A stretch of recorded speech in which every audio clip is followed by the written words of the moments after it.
परिचय। छात्रों, आज हम कार्बनिक रसायन के बारे में पढ़ेंगे। सर, कार्बनिक रसायन क्या है?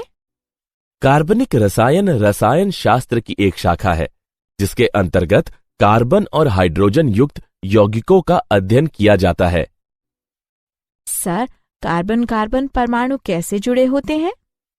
कार्बन कार्बन परमाणु एकल आबंध, द्विआबंध या त्रिआबंध के द्वारा जुड़े होते हैं और कार्बनिक यौगिक में उपस्थित क्रियात्मक समूह इसकी रासायनिक प्रकृति का निर्धारण करते हैं। सर, ये क्रियात्मक समूह क्या होते हैं? किसी कार्बनिक यौगिक में परमाणुओं का एक समूह जो उस यौगिक की रासायनिक अभिक्रियाओं के लिए जिम्मेदार होता है। इस अध्याय में आप कार्बनिक रसायन और कुछ आधारभूत सिद्धांतों के बारे में पढ़ेंगे।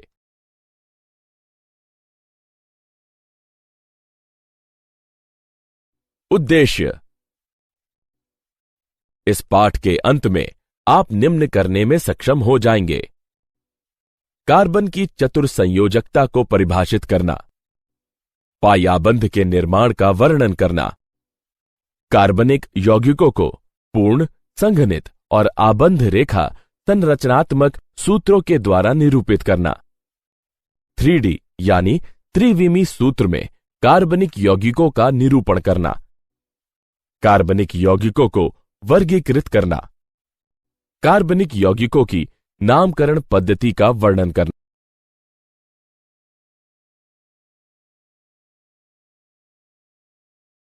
कार्बन की चतुर्संयोजकता, कार्बनिक यौगिकों की आकृतियां, कार्बनिक रसायन हाइड्रोकार्बन और उसके व्युत्पन्न माने जाने वाले अन्य यौगिकों का अध्ययन है। कुछ कार्बनिक यौगिकों में कार्बन और हाइड्रोजन के अलावा nitrogen, oxygen, sulphur, phosphorus, halogen आदि तत्व भी मौजूद हो सकते हैं। कार्बन यौगिकों की आकृतियां। एक कार्बन परमाणु के ब्रह्मात्म कोश में 4 इलेक्ट्रॉन होते हैं, अतः अपने अष्टक को पूर्ण करने के लिए इसे 4 और इलेक्ट्रॉनों की आवश्यकता होती है। कार्बन परमाणु अपने अष्टक को पूर्ण करने के लिए केवल अपने संयोजी इलेक्ट्रॉनों को अन्य परमाणुओं के साथ सहभाजित कर सकता है, जिसके परिणाम स्वरूप कार्बन परमाणु अपने संयोजी इलेक्ट्रॉनों को अन्य परमाणुओं के साथ सहभाजित कर 4 सहसंयोजक बंधों का निर्माण करता है। इसे कार्बन की चतुर्संयोजकता कहते हैं। उदाहरण: मीथेन, एथीन, एथाइन। कार्बन संकरण में सहभागी हो सकता है और sp, sp2, sp3 संकर कक्षकों का निर्माण कर सकता है। संकरण किसी कार्बनिक यौगिक की आबंध लंबाई तथा आबंध एंथैल्पी को प्रभावित करता है।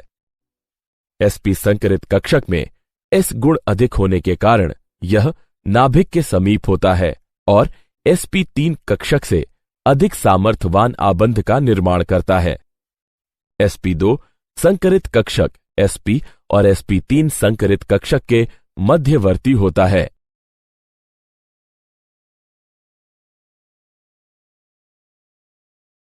पायाबंधों के कुछ विशिष्ट अभिलक्षण।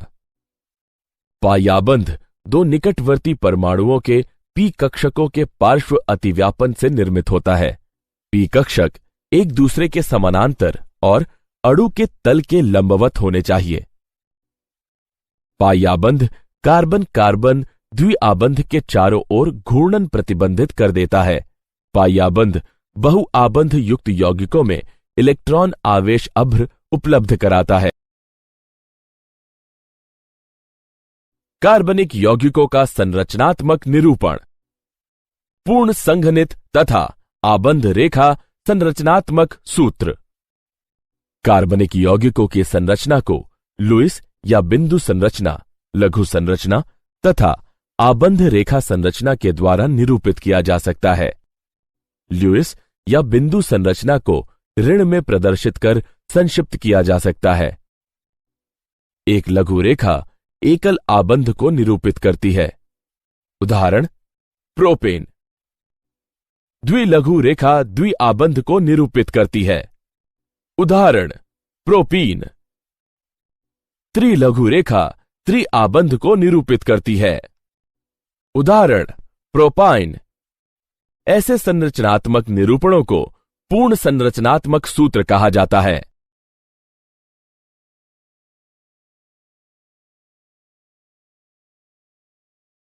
कार्बनिक यौगिकों का संरचनात्मक निरूपण।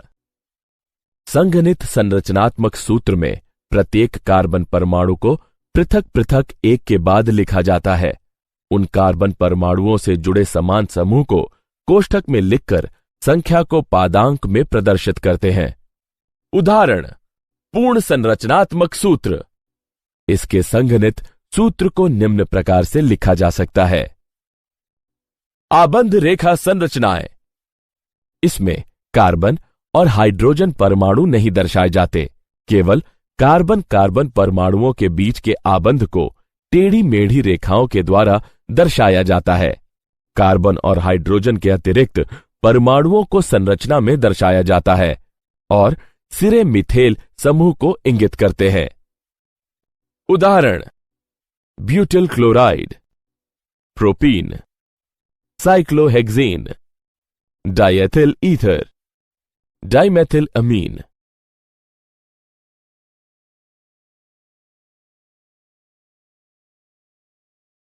कार्बनिक यौगिकों का त्रिविमी निरूपण। कागज पर कार्बनिक यौगिकों के त्रिविमी संरचनाओं को ठोस और डैश वेज सूत्र के उपयोग के द्वारा निरूपित किया जाता है। ठोस वेज उस आबंध को दर्शाता है जो कागज के तल से दर्शक की ओर प्रक्षेपी है। डैश वेज दर्शक से दूर जाने वाले आबंध को दर्शाता है। कागज के तल में स्थित आबंध को साधारण रेखा के द्वारा प्रदर्शित किया जा सकता है। उदाहरण मेथेन। कार्बनिक यौगिकों का वर्गीकरण।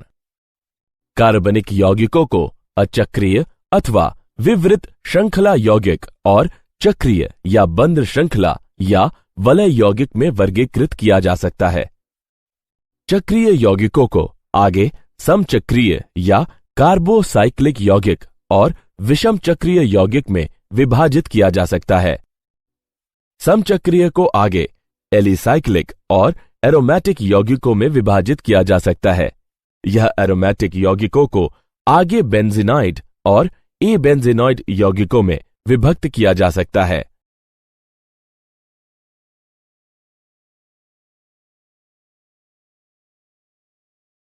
अचक्रीय या विवृत श्रृंखला यौगिक।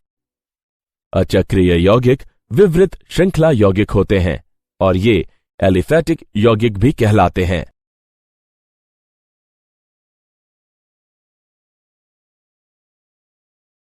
एलिसाइक्लिक या बंद श्रृंखला या वलय यौगिक।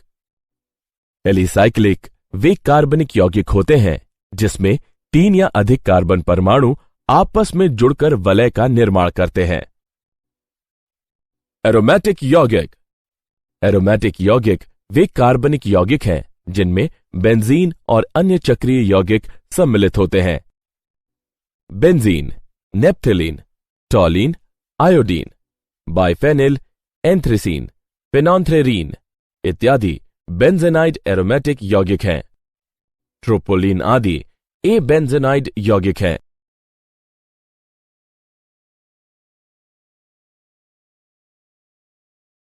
विषम चक्रीय एरोमेटिक यौगिक। विषम चक्रीय यौगिक एक कार्बनिक यौगिक है जिसमें एक या अधिक कार्बन परमाणु किसी अन्य कार्बन के अतिरिक्त विषम परमाणु से विस्थापित कर दिया जाता है। विषम परमाणु नाइट्रोजन, ऑक्सीजन और सल्फर है। क्रियात्मक समूह या प्रकार्यात्मक समूह। यह किसी कार्बनिक यौगिक में विशिष्ट प्रकार से जुड़ा परमाणु या परमाणुओं का समूह जो उस कार्बनिक यौगिक की रासायनिक अभिक्रियाओं के लिए उत्तरदायी होता है। सजातीय श्रेणियां। एक सजातीय श्रेणी को संरचनात्मक रूप से समान यौगिकों की श्रृंखला के रूप में परिभाषित किया जा सकता है जिसके प्रत्येक क्रमागत सदस्य में एक समूह CH2 इकाई का अंतर होता है। इस श्रेणी का प्रत्येक सदस्य सजात कहलाता है।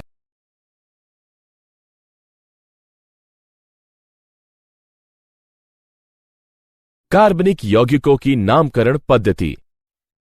नामांकन कार्बनिक यौगिकों को नाम देने की एक सुव्यवस्थित प्रणाली है।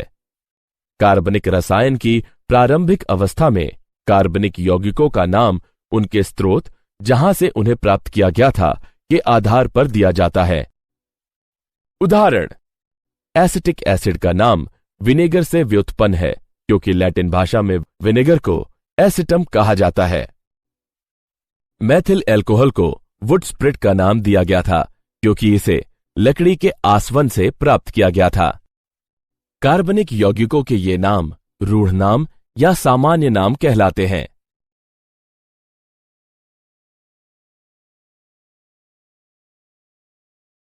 नामकरण की IUPAC पद्धति।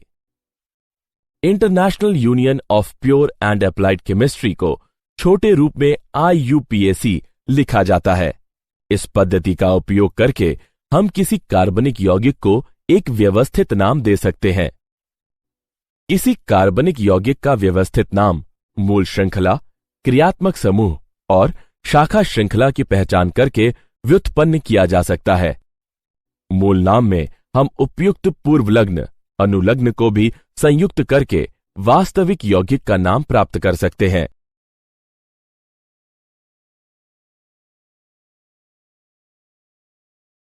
एल्केनों का IUPAC नामकरण। सीधी श्रृंखला युक्त हाइड्रोकार्बन। इन यौगिकों के नाम मूल श्रृंखला संरचना पर आधारित हैं। इनके अनुलग्न में N तथा इससे पूर्व श्रृंखला में उपस्थित कार्बन परमाणु की संख्या होती है। शाखित श्रृंखला युक्त हाइड्रोकार्बन। इसमें छोटी कार्बन श्रृंखलाएं जनक श्रृंखला के कार्बन परमाणुओं से जुड़ी रहती हैं। ये छोटी कार्बन श्रृंखलाएं यानी शाखाएं एल्किल समूह कहलाती हैं। शाखित श्रृंखला युक्त हाइड्रोकार्बन का नाम देने के लिए जनक श्रृंखला के कार्बन परमाणुओं से जुड़े एल्किल समूह का नाम पूर्व लग्न के रूप में जनक एल्केन के नाम के साथ संयुक्त कर दिया जाता है। संतृप्त हाइड्रोकार्बन के कार्बन से एक हाइड्रोजन परमाणु हटाने पर एल्किल समूह प्राप्त होता है। एल्किल समूह का नाम प्राप्त करने के लिए N को L के द्वारा विस्थापित करते हैं। एल्किल समूह के लिए कुछ संक्षिप्त नाम लिखे जाते हैं, जैसे मेथिल के लिए Me, एथिल के लिए Et। एल्किल समूह की शाखित श्रृंखला संरचना भी हो सकती है। Isopropyl, tert butyl.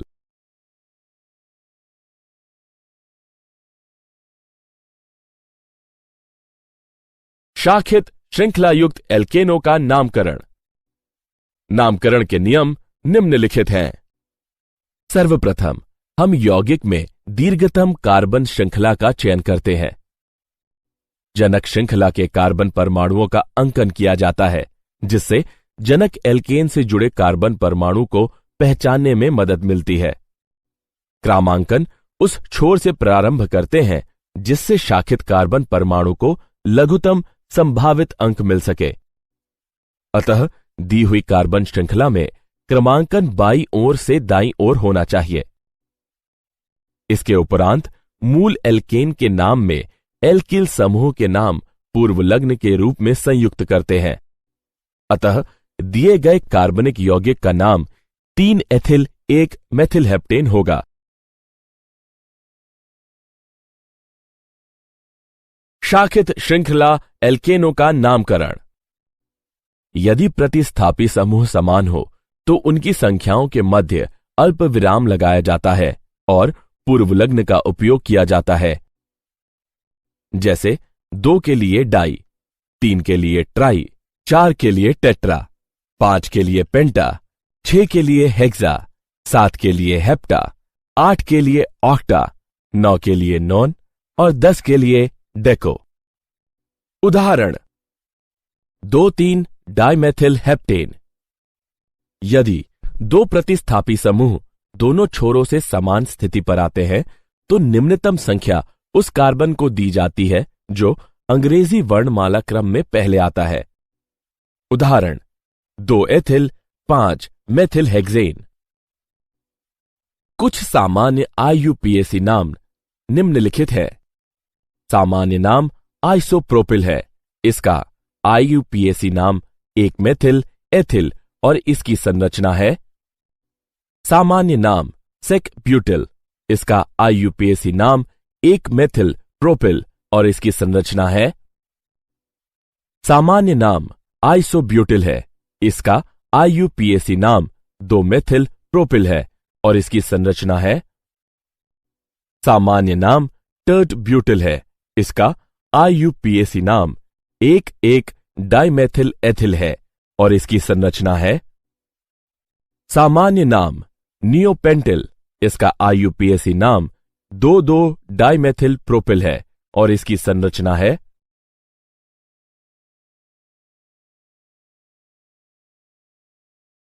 शाखित श्रृंखला वाले एल्केनों का नामकरण। बहुप्रतिस्थापी समूह वाले यौगिकों के नामकरण में निम्नलिखित नियमों को ध्यान में रखना आवश्यक है। यदि कार्बन की समान संख्या वाली 2 श्रृंखलाएं हैं तो ज्यादा शाखा श्रृंखला वाली श्रृंखला को चुना जाता है। श्रृंखला का अंकन उस छोर से प्रारंभ किया जाता है जिस ओर से प्रतिस्थापी को निम्नतम अंक प्राप्त हो। उदाहरण, दिए हुए यौगिक का IUPAC नाम 4,2,2 डाइमेथिल प्रोपिल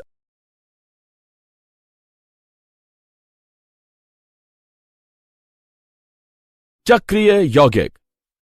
एकल आबंध वाले समचक्रीय यौगिकों का नाम संबंधित विवृत श्रृंखला एल्केन के नाम में साइक्लो पूर्वलग्न लगाकर प्राप्त करते हैं। उदाहरण, साइक्लोब्यूटेन, साइक्लोपेंटेन, साइक्लोहेक्सेन।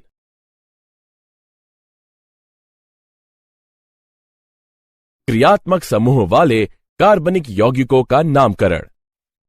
क्रियात्मक समूह किसी कार्बनिक यौगिक की रासायनिक अभिक्रियाशीलता की प्रवृत्ति को परिभाषित करता है।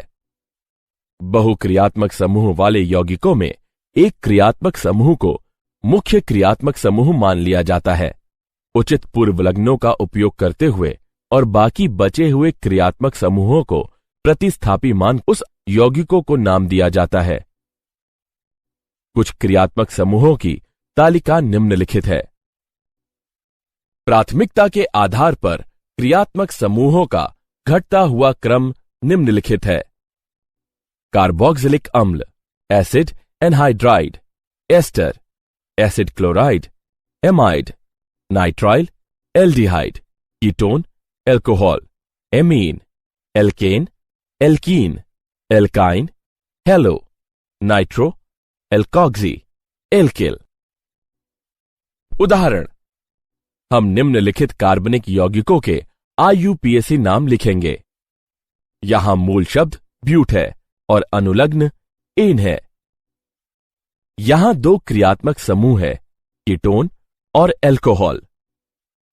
एल्कोहल समूह की अपेक्षा कीटोन समूह को उच्च प्राथमिकता प्राप्त है। अतः द्वितीयक अनुलग्न ओन होगा। पूर्वलग्न मेथिल और हाइड्रोक्सिल होंगे। अतः नाम होगा 3 hydroxy 3 methyl butane 2 own.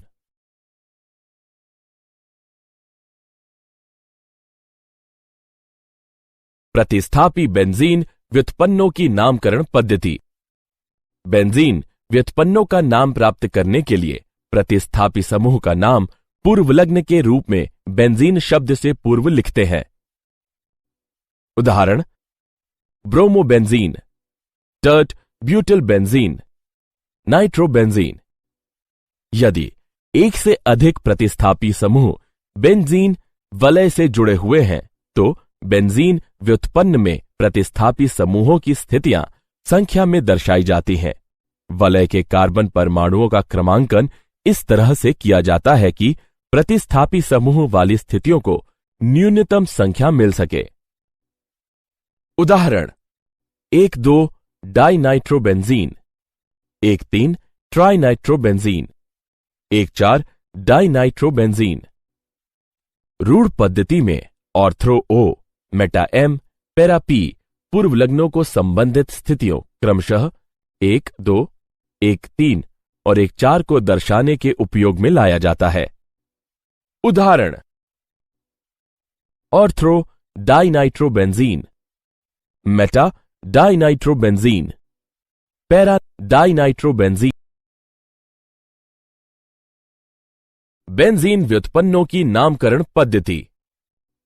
ऑर्थ्री, Meta और पैरा पूर्वलग्नों को दो से अधिक प्रतिस्थापी वाले बेंजीन वलय के लिए उपयोग में नहीं लाया जाता है और यौगिकों का नामकरण प्रतिस्थापियों की स्थितियों को बेंजीन वलय में निम्नतम संख्या प्रदान करके किया जाता है। मूल यौगिक के प्रतिस्थापी की स्थिति को संख्या 1 देकर इस प्रकार क्रमांकन किया जाता है कि अन्य प्रतिस्थापियों को निम्नतम संख्या मिले। प्रतिस्थापियों के नाम अंग्रेजी वर्णमाला क्रम में लिखे जाते हैं। उदाहरण: हम फ्लोरीन को संख्या क्रम 1 देते हैं, जिससे नाइट्रो को 2 और एथिल को 4 क्रमांक प्राप्त होता है। इस यौगिक को अंग्रेजी वर्णमाला क्रम में लिखा जा सकता है: 4 एथिल, 1 फ्लोरो, 2 नाइट्रोबेंजीन। जब बेंजीन वलय और क्रियात्मक समूह एल्केन से जुड़े रहते हैं, तब बेंजीन वलय को प्रतिस्थापी माना जाता है। फेनिल नाम C6H5 को दर्शाने के लिए उपयोग में लाया जाता है। क्या आप जानते हैं, मैसेंजर अंतरिक्ष यान ने बुध ग्रह पर न सिर्फ जल और बर्फ के अस्तित्व का खुलासा किया और साक्ष्य प्रस्तुत किए, बल्कि कई जगहों पर यह बर्फ 10 सेंटीमीटर मोटी कालिख जैसे कार्बनिक पदार्थ की परत से ढकी हुई प्रतीत होती है। सारांश। आइए हमने जो कुछ सीखा है उसे संक्षेप में दोहराएं। कार्बनिक रसायन हाइड्रोकार्बन और उसके व्युत्पन्न माने जाने वाले अन्य यौगिकों का अध्ययन है। कार्बन एक चतुर्संयोजी यौगिक है। पायाबंध 2 निकटवर्ती परमाणुओं के पी कक्षकों के पार्श्व अतिव्यापन से निर्मित होता है। कार्बनिक यौगिकों को पूर्ण संघनित और आबंध द्विरेखा संरचनात्मक सूत्र के द्वारा प्रदर्शित किया जा सकता है। त्रिविमी यानी 3D निरूपण में ठोस वेज उस आबंध को दर्शाता है जो कागज के तल से दर्शक की ओर प्रक्षेपी है, और डैश वेज दर्शक के दूर आबंध को दर्शाता है। अचक्रीय यौगिक विवृत श्रृंखला संरचनाएं हैं, जबकि एलिसाइक्लिक वे कार्बनिक यौगिक हैं जो आपस में एक वलय में जुड़े रहते हैं। क्रियात्मक समूह किसी यौगिक में उपस्थित परमाणुओं का ऐसा विशिष्ट समूह है जो उस यौगिक की रासायनिक अभिक्रिया के लिए जिम्मेदार होता है। कार्बनिक यौगिकों का नाम नामकरण पद्धति के अनुसार दिया जाता है। रूढ़ पद्धति में ortho O, Meta M, para P पूर्वलग्नों को बेंजीन वलय की संबंधित स्थितियों क्रमशः 1-2, 1-3 और 1-4 को दर्शाने के लिए उपयोग में लाया जाता है।